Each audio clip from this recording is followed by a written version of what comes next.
どうも、ジラティです。ロストオデッセイ、また続きをやっていきたいと思います。今回はパート78、前回のブルードラゴン戦の、再戦と、いったことですね。前回は、倒す寸前で終わらせていただきました。わざとね。まあ適当にやって勝ち切りたくなかったということで、いつものことですね。まあ裏で自分なりにやり込んで、その成果を本日見てもらおうといったことなんですが、そんなね大したあれじゃないんですが、それなりに考えましたよ。相手も考えられている敵なのでね、この作品に敬意を持って挑みたいと、いったことですね。それで、これ実はクリップなんですが、前回ね、見ましたけど、改めてね、この極北の雪原、ここにブルードラゴンがいるわけなんですが、最初に来た時に、やり取りがあるわけなんですが、そこからちょっと見ていこうかな。これ最初に来た時ですね。前回見ましたが、禁断の魔法レベラインということですね。これは、いいか。その強力さゆえ封印された黒魔法の話聞いたことがあるかと。何を突然、そんな話聞いたこともない。私も耳にしたことはありませんわ。普通そうだろうな。ある一人の魔導士が偶然発見したらしいんだが、っていうことね。その存在が知られる前にはもう封印されちまったって噂だからな。その魔法とやらがここにあるってのか。ご名答、さすが海賊、察しがよろしいことでと。だいぶ昔にその噂を聞いてここに来たことがあるんだが、この一帯に吹く妙な風が厄介なんだよ。こいつに当たるとなぜか気力が抜けていくんだと、いうことですね。そのせいで遭難するわ、大怪我するわ。もう散々な目に遭っちまった。思い出したくもねえやと。情けない上に封印の話自体まるで信憑性がないね。でも本当にそのような魔法があるなら手に入れられれば心強いですわね。あんまり当てにはなんないけど、火のないところには煙は立たないって言うしね。探してみる価値はあるんじゃない。それになんだか宝探しみたいで楽しそうと。お前らマジかよ、やめとこうぜ。本当にやばいんだって。あんたの意見は却下。ほら、そうと決まればさっさと行くよと。さすがセンスだね。言わなきゃよかったと。ということなんですけどね。確かにこの今吹いてる風みたいのがこうあるんだけどさ、これも厄介だし、迷いの要素が入ってるわけですね。そして迷ってるうちに雑魚戦がこうランダムエンカウントで発生しちゃうわけですよ。それで面倒だということで、このフィールド時代っていうのかな、エリア時代も敵というかね、っていうようなところが極北の雪原だと。でそれをかいくぐって、その先にはブルードラゴンがいるっていうことですね。それでね、まずじゃあ行こうか。でこう来たわけだ。それでこの向かってる吹いてる方向に行くと、雑魚線は全部カットさせていただきます。でですね、今度こっちね。でここで一回ムービーが、もうなんでだ、この風に当たってるとブルっちまうんだよな。私もなぜか力が抜けるような気がしますが、風に運ばれてくるこの粒子が原因なのでは。この光の粒か、確かに怪しいね。例の禁断の魔法ってのに関係あるんじゃない。レベラインね。そうだな、闇雲に歩いたってしょうがねえし、これが飛んでくる方向を目指してみるかと。だからその飛んでくる元にこう行くわけだ。であと2マップを切り替えると、ここでもう一回ね、ちょっと休憩しようぜ。また出たよ、ヤンセンの休憩が。これ懐かしいね。前回も言ったけど、イプシロン山脈での出来事ですね。他にもあったのかな。仕方ないか。これだけ進んでるのに何の手がかりもないしね。ですがこの粒子の源に近づくにつれて、何か強い存在の気配を感じます。詳しくは分かりませんが、禁断の魔法に近づいていることは間違いありません。口が回んないよ。そっか、それならとっとと行くしかないね。ヤンセン置いてくよ。さすがセスだね。ゲーマジかよ。おい待てよ、高いからずサグなやつ。そっか、ここから2マップだ。全部で5エリアっていうの。切り替えると、ちょっと今始まっちゃうんでちょっと説明しますけど、そのクリップ探すまでカットね。こういうのもあるんですよ。迷ってるとね。ちょっとさっきと風向きが違うみたいだよ。本当だ、粒子の流れてくる方向が変わってる。この粒子の発生源が動いてるってこと？ちょっとヤンセン、あんたなんか知らないの？俺に聞くなよ。多分進めばわかるだろう。さっさと行こうぜと。この言葉が直線で行くと聞けないんですよ。今もうこの先に行くと始まってしまうんですが、5エリア入れ替えると先に進むとブルードラゴンが待ってるといったことなんですが、またね、何パターンかちょっと戦ってみました。いろんなやり方で。で全部紹介してたらキリがないんで3つぐらいかな。まあ3つというか2つかな、大きく分けて。1つは実況でやります。でもう1つはちょっと申し訳ないんですけどクリップでお見せしたいと思うんですよ。でその、クリップをお見せするんですが、それは、2ターンで倒します。でトルタンのアルテマヒットを使って倒すっていうことですね。2ターンでもね倒せるんですよ。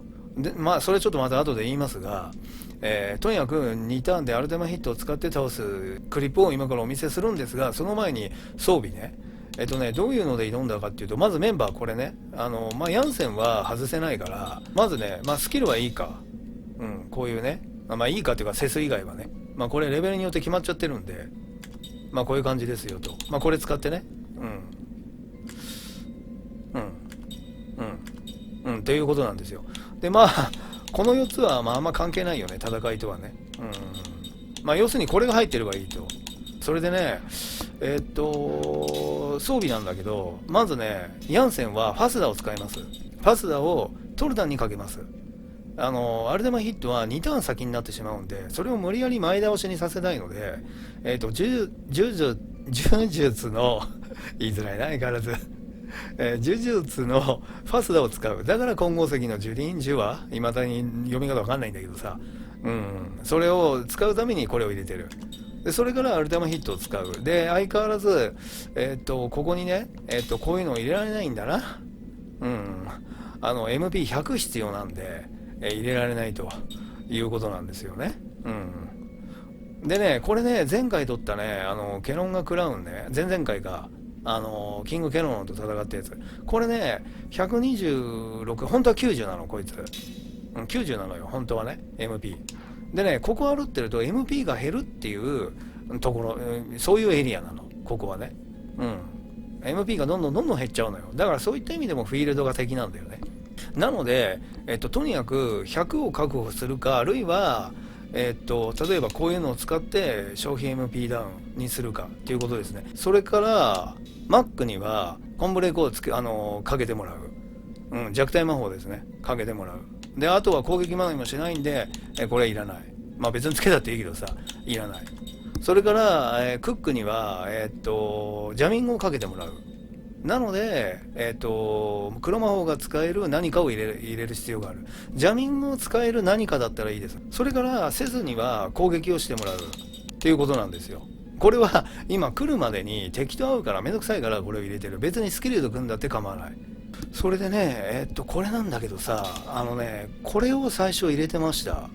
でね、後で言うんだけどさ、確かにこれでもいいんだけど、若干ね、アルテマヒットを使うとね、あと400ぐらい足らないのよ。これを使うと400若干いかないんだよ。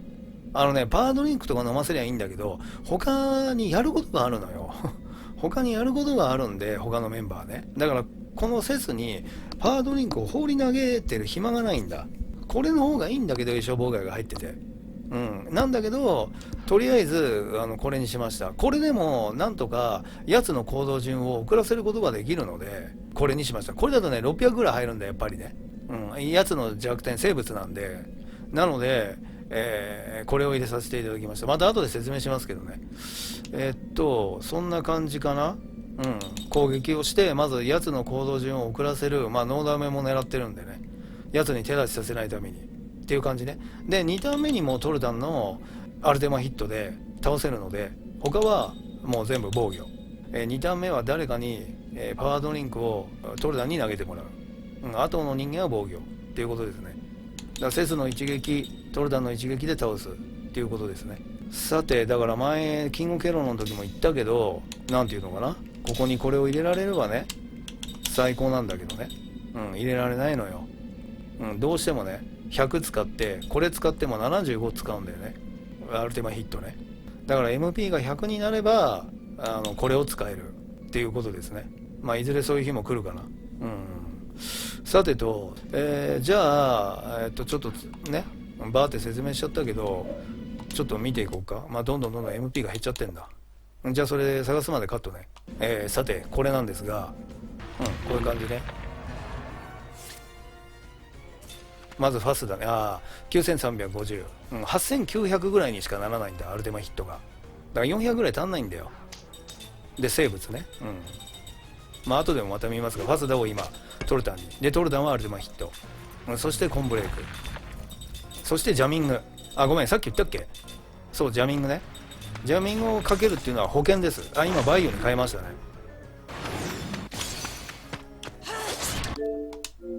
これでね、まあ690、もしねアネーラのリングだと、37080ぐらいにしか出ないんですよ。だからこの690とアルティマヒットの8900で、終わるといったことなんですが、これ実はね今バイオなんですけどね、それでもこの今トルタン2って書いてあるでしょ。ブルードラゴンを1にできるんだよ。それまた後でお見せしますけど、とにかく今回は働く時と働かない時があるんでね、アネーラのリングでパーフェクトを出したとしても、1にならない時もある。だから保険でジャミングをかけるんですよ。今この順番ね、ブルードラゴンの位置ね。これをトルタンの左側に持っていく。でその際に1になるんだけど今回はならなかった。なる時もある、ならない時もある。だからそれが怖いからジャミングをかける。もし絶対になるって分かってたらまたクックに違う役目をしてもらうんですけどね。これでトルタンが左になった。そしてこれで1になる。1になる。ほらね。分かりました今。今はこういう状態。そしてジャミングを使うと1になると。でこのターンはこいつは何もしなくなるということですね。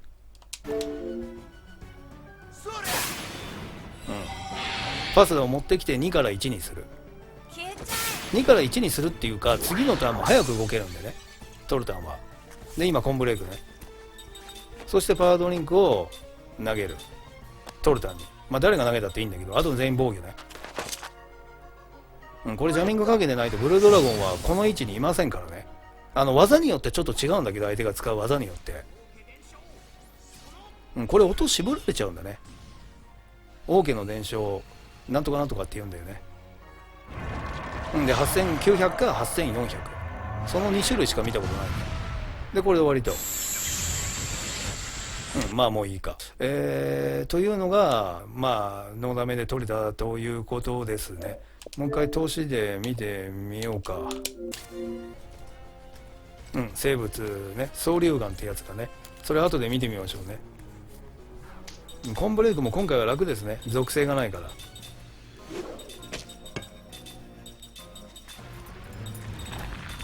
もうちょっと遅くゆっくり選べばよかったな。これでもゆっくり選んだ方なんだけど、説明するときめんどくさいな。アネーラのリング最初つけてたんですよ。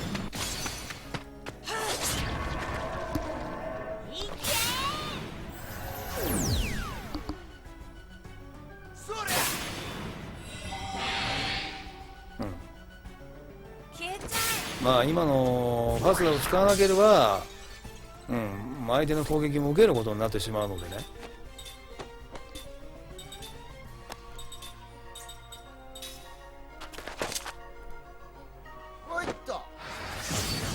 でこれで終わりと。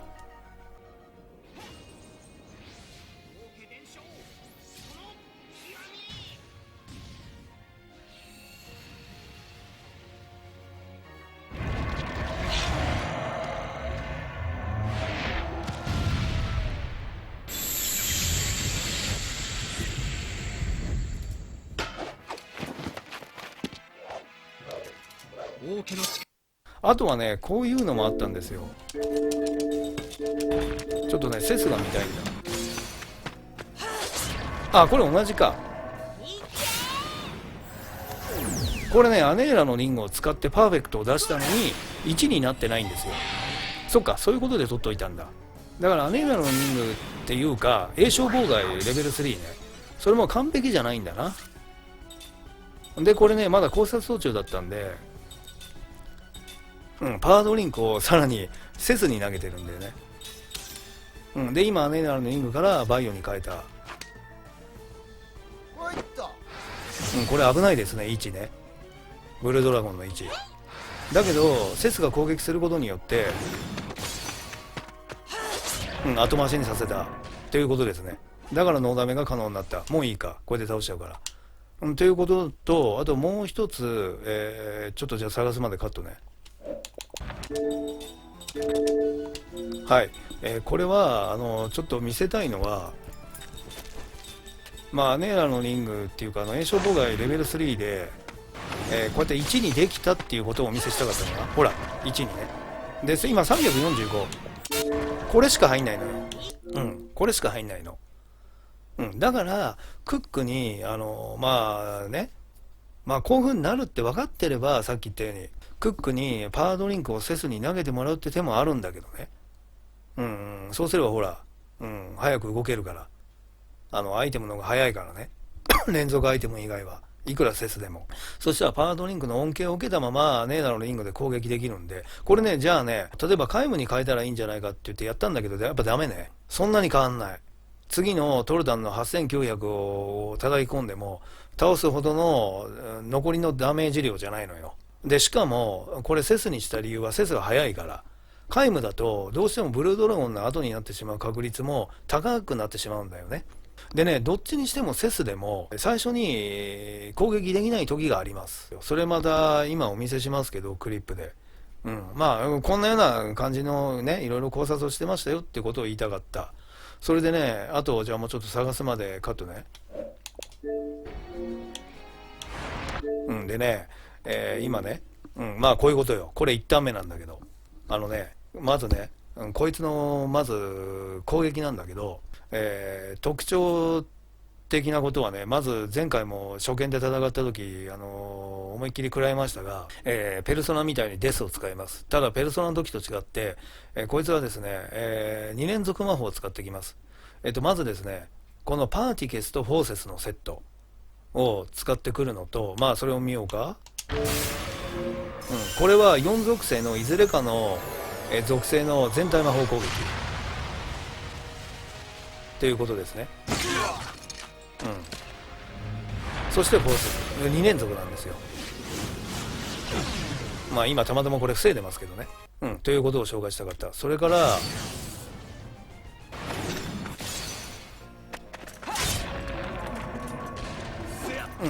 魔封じでどれも防げます。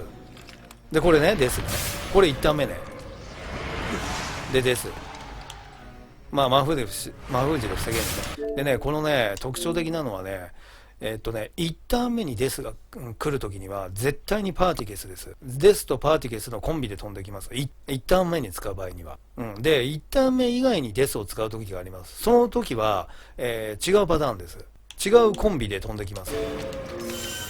まあとにかく1ターン目で使うとこれね。まだこれいろいろ攻略途中だったんで、まあいろいろ食らったりしてるんだけど、これ不死者組めば防げたりもします。4属性の魔法なんで全部無効つけちゃえば食らずに済みます。ただ1人は食らっちゃうよね。ヤンセンがね。軽減することはできるけど。で今度これレベラインね。この禁断の魔法ってやつ。まあ今から見るけどさ、戦って。これは単体魔法攻撃。まあ今食らっちゃいましたけどね。これも魔封じで防げます。それは確認してる。防げるんですよ。防げるってことは魔法属性なんですよ。はい。デスとパーティケス、1ターン目の場合にデスが飛んできた場合には、そのコンビとしてパーティケスって言ったと思うんですけど、2ターン目以降に飛んでくるデスの場合には、コンビのやつが違います。それは何かっていうと、これです。まあデス。これは1ターン目じゃないんですよ。まあこれ魔封じでかけてたからね。これゼカースってやつなんですよ。全体呪い攻撃ですね。まあこれも不死者だったら防げるということですね。これはこれで終わるのか。4000円出る時もありますね。ゼカース、まあカースはね、そのターンでは何も発動しません。だけど次のターンに、いずれかの状態以上にかかってしまいます。ランダムで。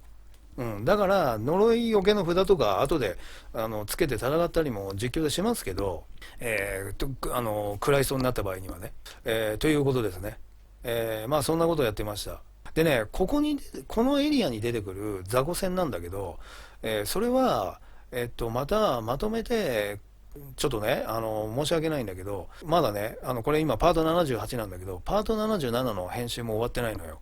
で、パート77かパート78、だから今回にくっつけときます。でね、こういうやつが出てくる時もある。これはレアかな。ほとんど、出てきませんけど。それと、ちょっとわかるかな。白い、なんか、ぽよんぽよんってなってるのあるでしょ。白いやつら。3体いるんだけど、3体っていうか、3体ね。それと大きな鳥と奥にイエティがいるんだけど、これね、これを雑魚戦で取ってあります。今のケロロンとこのパターン。で、なんでこのパターンを取ったかっていうと、これが、このエリアに出てくる全モンスターが集約されてるからです。いろんな組み合わせがあるんですけど、全部が揃って出てくるのは、このパターンだけなんですよ。あとは鳥が3体だったり、白いやつが5体だったり、あるいはとかって、いろんな組み合わせがあるんだけど、揃って全員、出てくるのがあるんですよ。それは段級の岩窟とかもそうなんだけど、だからちょうどそれで取ればいいやと思って、これとこの2種類を取ってあります。それはパート77かパート78につけときます。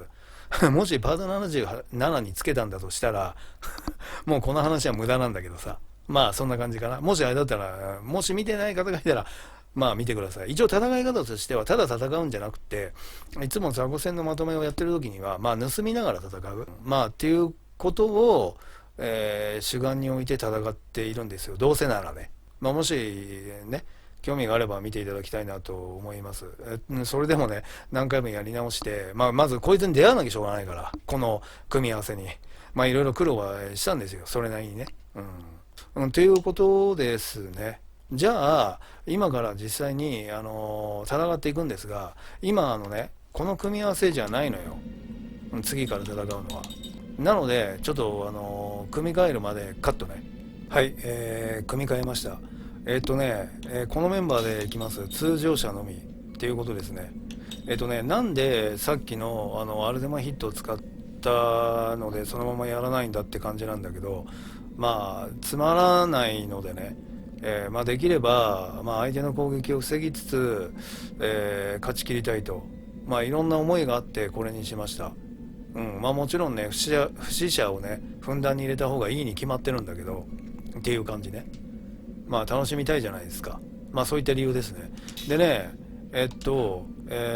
まずね、トルタンなんだけどさっきのまあこれはもう必要ないですね。アルテマヒットを使わないので、なのでこれとこれね入れました。あ、違う、ごめんなさい。これだ。最初これね。栄唱妨害。これで相手の行動を少しでも遅らせたい。っていうことですね。後からはこれに変えます。それから、まあ、オーガバングルね。それから、これは最初にパーティケスが飛んでくる可能性も高いので、飛んでこない方がいいんだけどさ。そういう場合もあるので、これね、一応ね。まあ、働くかどうかはわからない。運次第といったことですね。そしてさっき言ったように、まあ、ファスダかけたりするのでね、ファスダは今度は、アルテマヒットのためなんじゃなくて、2ターン目のトルタンのパワーヒットのためにこれを使います。今度はパワーヒットと戦うのをコンビでやっていきます。で、後でちょっと余ったら、時間が余れば、時間っていうのかな、ちょっとチャンスがあれば、黒魔法を使って攻撃したりもします。ただ、やつには、今から戦うブルードラゴンはあんまり魔法攻撃が効かないのでね、まあ、なんていうのかな、まあ、ちょっと冷やかし程度みたいな感じなんだけどさ、使うかもしれません。黒魔法ね。それから、黒魔法って言っても、フォーラとかフォーセスね。4属性魔法は全部吸収されてしまうので、それからあとこれね、バイオを最初に組んどいて、まあコンブレイクとかかけるので、これは1ターン目には意味がないんだけど、っていう感じね。で、これは1ターン目にもし、パーティケスが飛んできた時のために、これね、エルヴィンチャーム。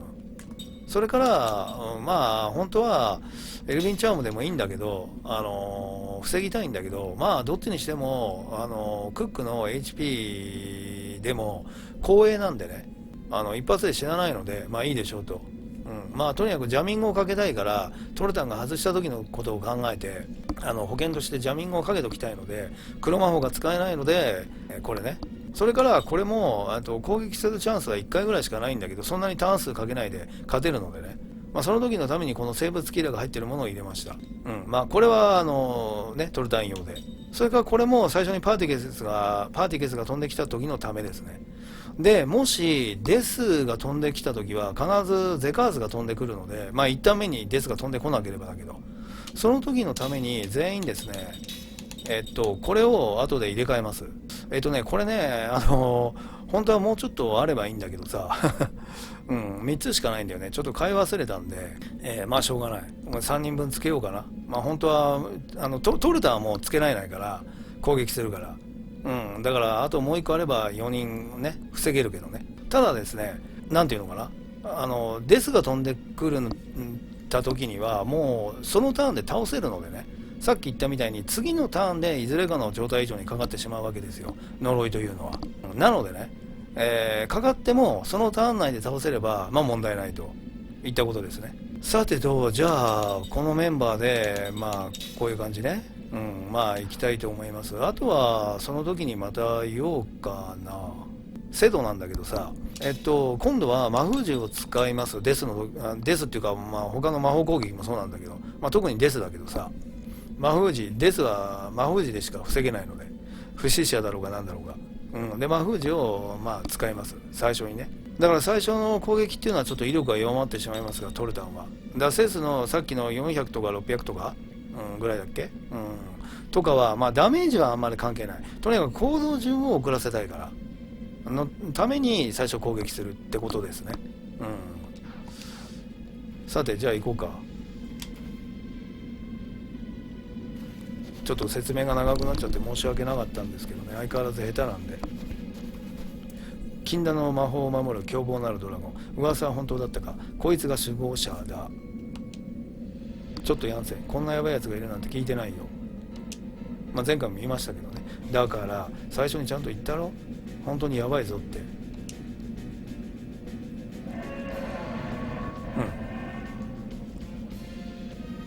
ガーってね、もうやるっきゃねえな、来やがれベイビーと、人間様は甘く見んなよと。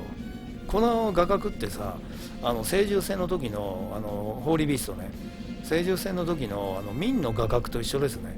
下から見上げるような感じで、一瞬こうやって止まってさ、こういうのも一緒ですね。まあこれでいっか。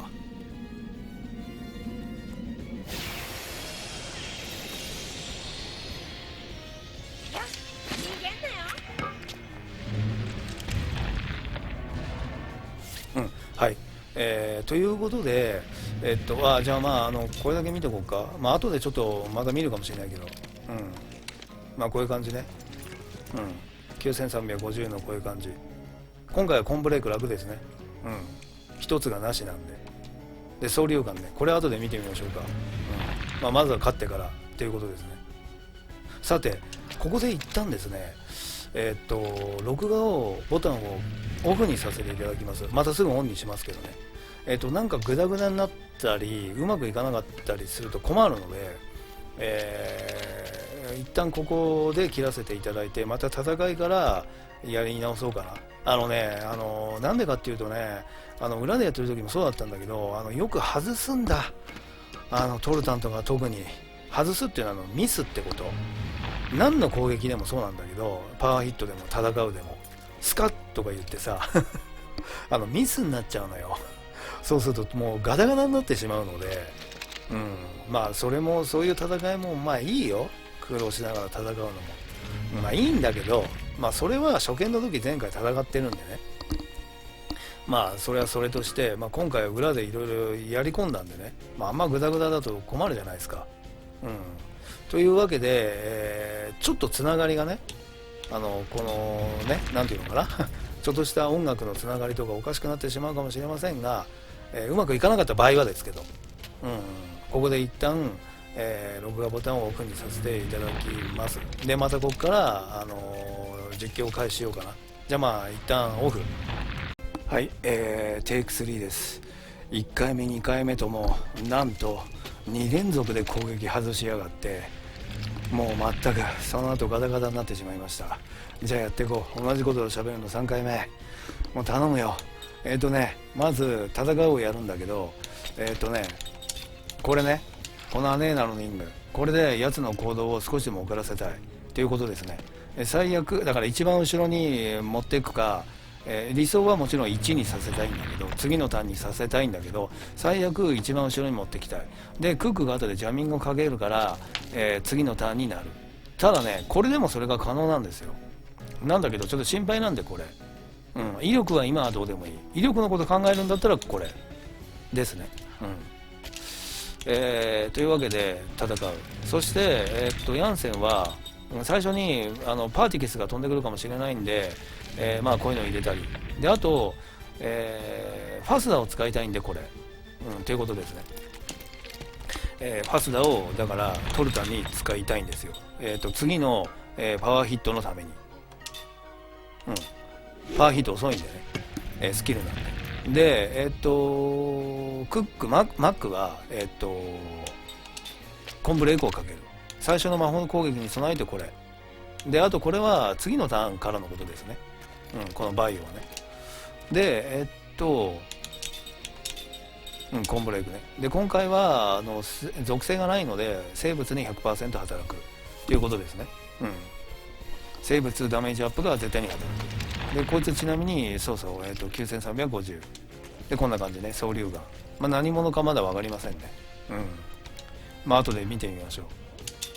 それからクックはジャミングをかけるから黒魔法ね。別にジャミングをかけれれば別にマスターピアスじゃなくたっていいっていうことですね。なんでヤンセンにジャミングをかけてもらわないんだということなんですけどね。黒魔法なのに。クックの方が早いから、あんま速さは関係ないんだけど、結局トルタンで遅らせることが多分可能なんでね。念のためにということです。最初に魔法攻撃飛んできても一発では知らないんでね、クックもね。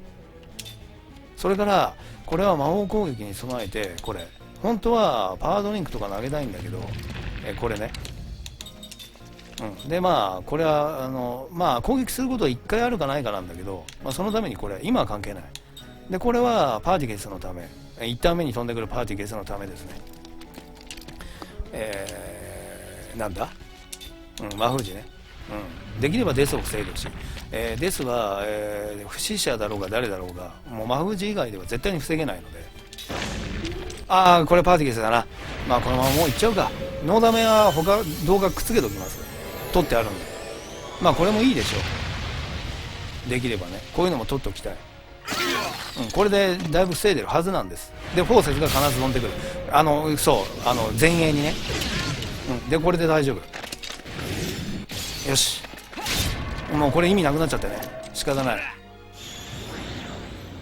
これもいいでしょう。パーティケスが1回目に飛んでくるのが一番最悪。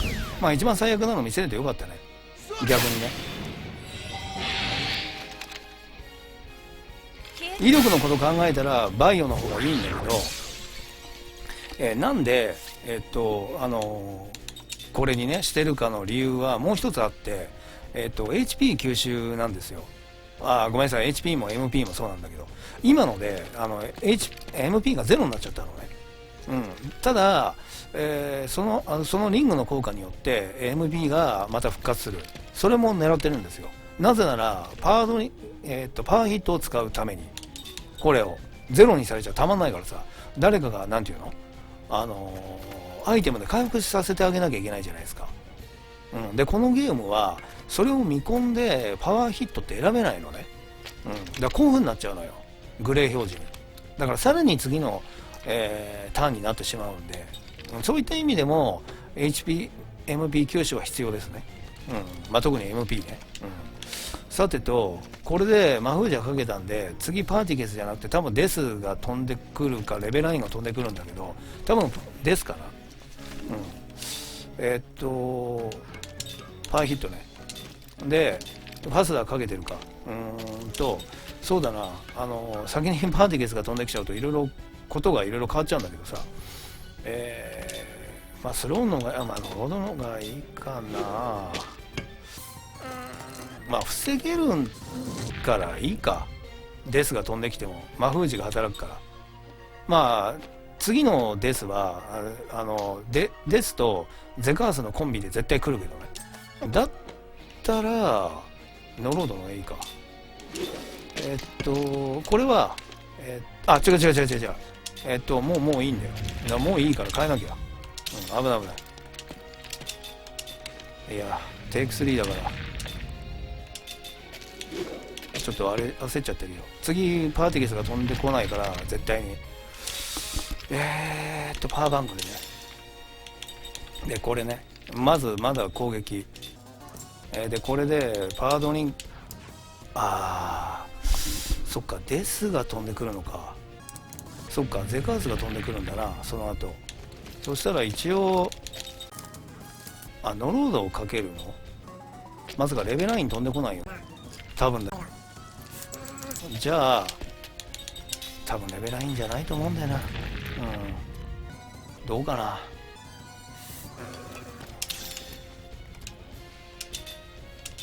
多分違うと思うんだよな。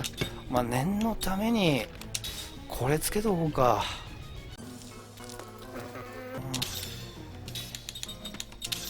念のために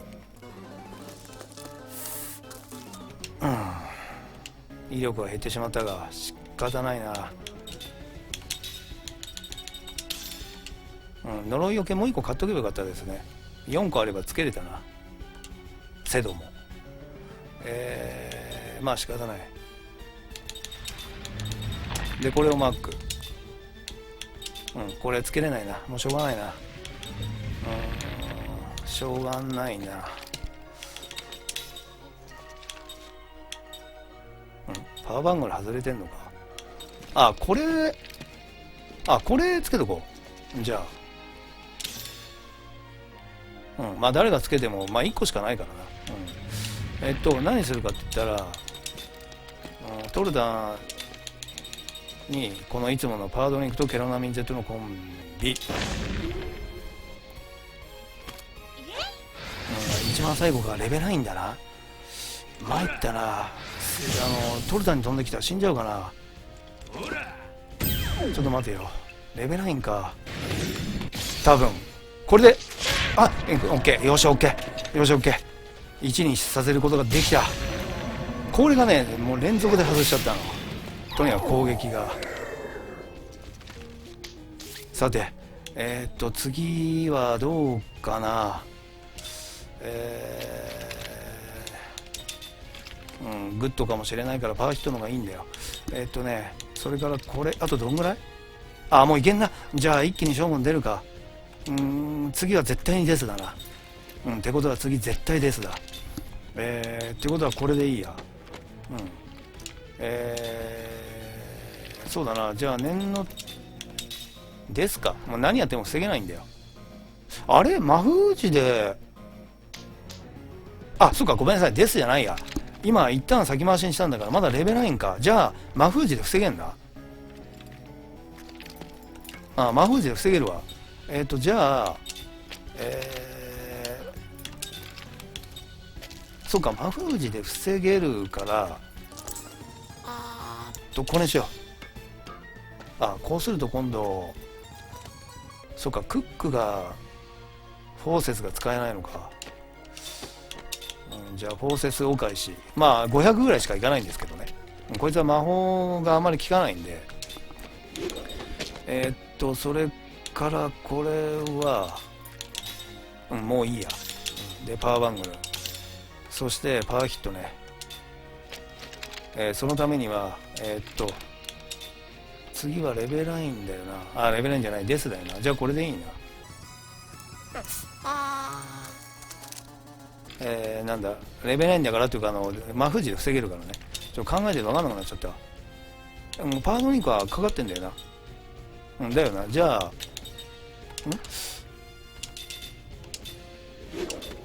パワーヒットね。ちょっと分かんなくなっちゃった。うん、でこれを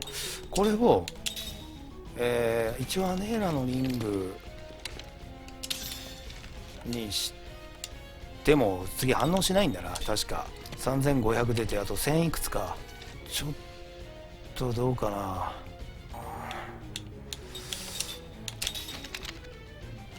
生物キラー入ってた方がいいか。さてどうだ。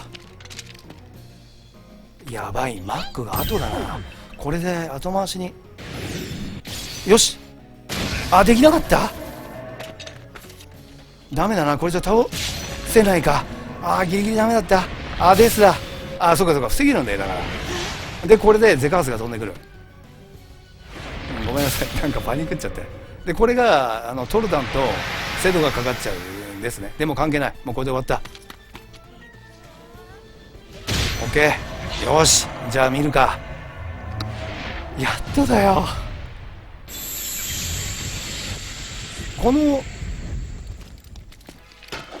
このメンバーで、戦って同じような戦い方をしたノーダメがあるので、それだからくっつけときます。強くなりたい。まあ、まあレベルがそうね、これは予想してた。ね、また来るんじゃないかと思って。だからこの前でやめて何回も戦ってました。終わらせてね、ゲームを。でこの総量感というのは気になるね。でこれはセドがいるから SP20 の入手ゴールド2万だから10と1万なんですよね、本当はね。2倍が入ってるからってことね。でこの総量感も2になる可能性がある。アイテム2倍が入ってればね、入ってるからね。セド今働かなかったけど。これ前回取ったホワイトスタッフってやつだ。データ戻ってるんでね、前回から。そうそうそう、ブラックスタッフっていうのもあんの。吸い取りガード、吸い取りなんとかっていうスキルはあったな。今スキルっていうかなんかあったよね。ウォーラってなんだ。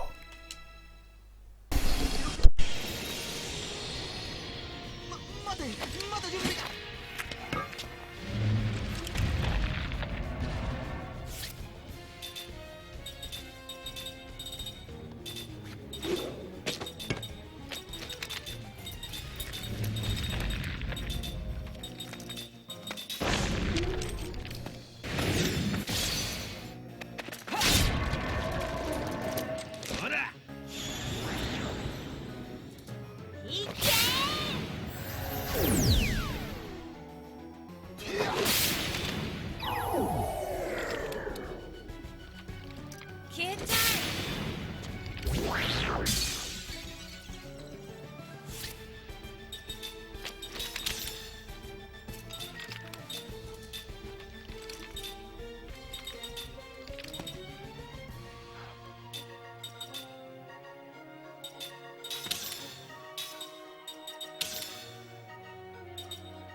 あ、うん。これでレベルラインがもらえるんじゃないの？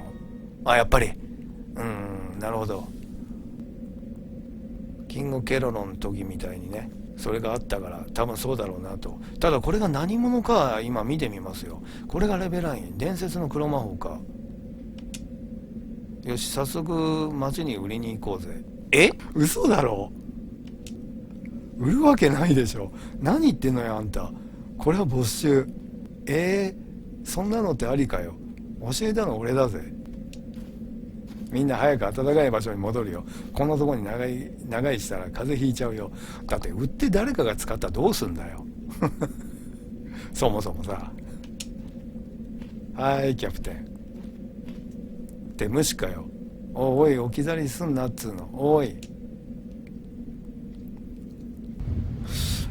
はい。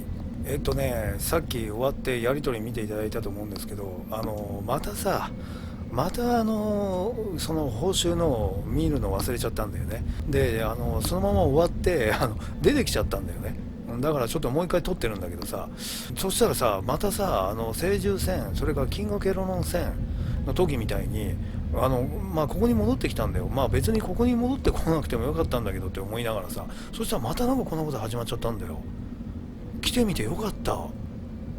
なんでこんなとこに来たんだよ。さっさと帰ろうぜ。ここ一番じゃねえか。だってこれもう粒子が飛んでないから、はい、ちょっとカットしようと思ったんだけどさ、このコンビね、さっき話してた、この5体ね、これがちょうどここにエリアに出てくる全敵、さっきのケロロン以外でね、じゃあちょっとトンズレします。そこまでカットね。はい、カットしました。これは同じかな。同じなんだね。じゃあ報酬見ていこうか。まずさ、でね、何回かさっきテイク3とかだったでしょ。だからプレイタイムがちょっと狂ってるかもしれませんが、あまり気にしないでください。それから、なんだ何もらったっけ。これか。敵の HPMP。本当に。これいいな。ほら、段丘の岩窟とかもそうなんだけど、これやってくる敵いるじゃん、よく。ほんと困るんだよな、これ。あれは確かマグージで防げてたのかな、ちょっと覚えてないけど。それからなんかウォーラだっけ。これか。これの上位版か。それからこれブラックスタッフ。それからこれね。これさ、前回さほら雑魚戦、ほら初見だったから戦ってこれ手に入れてたじゃん。今データ戻って戦ったからこれ初めて手に入れてるんだけど、よくわけわかんなくて私もよく見てないんだけど、これのこのブラックバージョンがあるんだ。そんなことかな。スイートルガード、ウォーラー、ホワイト、ブラックっていう感じかな。あとそうこれね。これこれね。今んとこ2種類だね、吸収は。じゃあこれとこれか。これいいな。じゃあこれあれだ。ちょっとまた裏でやり直してこれが2個入るまでやろう。これが2個入るまでやろうかな。ケロンガクラウンってあったじゃん、2回前に戦ったキングケロの。それでね、ちょっとね、裏でねもう一回やり直してたんだよ。一発目でね手に入っちゃったんだ。これ2個ちょうど発動したのよ。そうラッキーだったんだけど、これはねそんなに必要としないなと思ってたから、どうしようかなと思ってたんだけど、2個手に入ったんで、これ2個手に入りました。はい、これは別撮りです。先ほど見ていただいた、報酬ですね。このブルードラゴン戦の、報酬、総流岩でしたっけ。それを、2個取得するべく、何回も頑張ってました。で何度か手に入れたんで、それを見ていただこうかな。回も入れました。アルテマヒットを使って、倒すっていう、特にやり方は変わってないです。2ターン撃破の動画とね。王家の力甘く見たな。ということですね。回も入れた理由は、レベルを、なるべく、他のメンバーと合わせたかったからということですね。セスが今36なんですよ。なので、カイムも36にしたかった。ということですね。で、こうやって2個手に入ったんで、このデータを活かして次からはやっていこうと思っています。テイク30ぐらいかかったかな。で、相変わらずさ、こういう強いやつと戦う時にはムービーだとか、行くまでも長かったりだとか、まあいろいろ苦労はあったんですが、まあね、無駄だといえば無駄かもしれないけど、これね、水属性吸収。まあ、不死者を主に使う人なんであれば、一つ手に入れれば、SP 貯めてっていうのかな。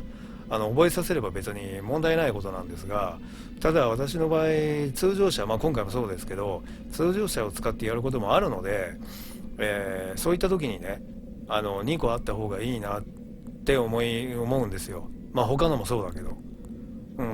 まあ、ただね、性質上っていうのかな、動画の流れ的に絶対に1個しか手に入らないものとかもあるので、まあそれはしょうがないですよね。まあなるべく挑戦できるものは、まあ、挑戦したいと、いったことで、まあやりました。だから先ほどお教えしたこれね、これもまあ2個手に入ってるわけですよ。これね、まあこれは先ほど説明したかな。まあというちょっと別撮りを差し込みたかったので、別撮りで撮りました。どこかに差し込んでおきます。では一旦失礼します。はい、ごめんなさい、また別撮りなんだけど、肝心のこのレベラインね、見てなかったね。撮ったやつね。これね、敵一体に使用者のレベルに応じたダメージを与えます。これ、低い方がいいのか、使用者のレベルがね。高い方がダメージを与えられるのか、ちょっとまだ分かりませんね。まあ、裏でまた使ってみますよ。まあ、とにかくこれレベル9ね。まあ、それを言いたいためにまた別撮りで撮ってます。なので、ちょっと今この喋ったのはどっかにくっつけておきます。では、また失礼。では、今回はこの程度に、ここまでにしときたいと思いますが、これも撮っといた。あと言ってないところは3箇所なんですよね。1箇所はダウンロードコンテンツだから、あと2箇所。一番上のひし形の白いやつ、それか、南のひし形白いやつ、そのどっちかに次回行こうかな。だから次回はとにかく新電池ということを思っています。では今回もご視聴いただきありがとうございました。ちょっと言い忘れたことがあったら次回を、それか別撮りでまたくっつけるかっていう感じですね。はい、ちょっとこれ別撮りです。さっきさ、アルテマヒット使って、2ターンで倒したのあると思うんですけど、さっき言ったっけな、ちょっと覚えてないんだけど、1ターンでも倒せます。で、それは、取れてないんだけど、そういう時に限って取れなかったんだよ。取れなかったっていうか、取ってなかったんだよ。これね、さっきちょっと見せたと思うんだけど、これね、この6000ね、まあ、敵によっていろいろ違うけど、今回の敵でトルタンが出せる最高値ですね、ほぼね。でね、相変わらずね、これを出すには、まあ、毎回言ってるけど、強敵の時には、かなり効率が悪いんだよね。で、それでも、頑張ってなんだけど、他にもね、運の要素だとか、いろんなのを絡まないと、倒しきれないんだよね。とにかく6300じゃ倒せないから。まずこれを1ターン目でこれ出すとするじゃん。これ1ターン目じゃないんだけどさ。で、残り、だから3000ぐらい ?3050 ぐらい誰かに出してもらわなきゃいけない。で、それを出せたんだよ。だから出せることは出せるんだよ。それで一旦で倒すことは可能だっていうことなんだけど、相当いろんな運が絡まなきゃいけない。要するに3000いくつ出すのと6300出すために、相当他の人間がね、トルタンとセドでもいいんだけど、トルタンとカイムでもいいんだけど、それのサポートで他の人間が取られちゃうの。そうすると魔封じも使えなければジャミングも使えないのよ。そうすると食らうことになっちゃうしね。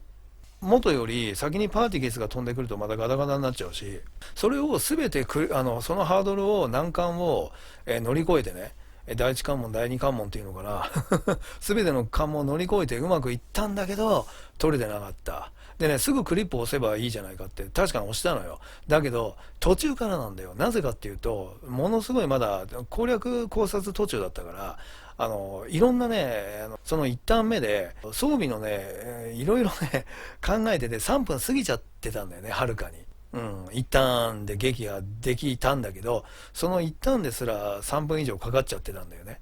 そう、ちょっと狙ってみようかなってやり始めて間もない時なんだよ。まあいつもそうなんだよね。気合い入れてる時って取れないんだようん。だからね、可能は可能だったっていうことをただ言いたかっただけ。ちょっとね、残り3000いくつ ?3050 ぐらいちょっとハードルが高すぎた。うん。なので、それ以降挑戦するのはちょっとやめてしまいましたね。まあ、そんなことも思いました。まあ、いろいろ考えてると、まあ、楽しかったですよ。うん、では、今この喋ったのはどこかにくっつけておきます。では、一旦失礼します。次回の新天地でまたお会いしましょう。ジェラティでした。じゃあね。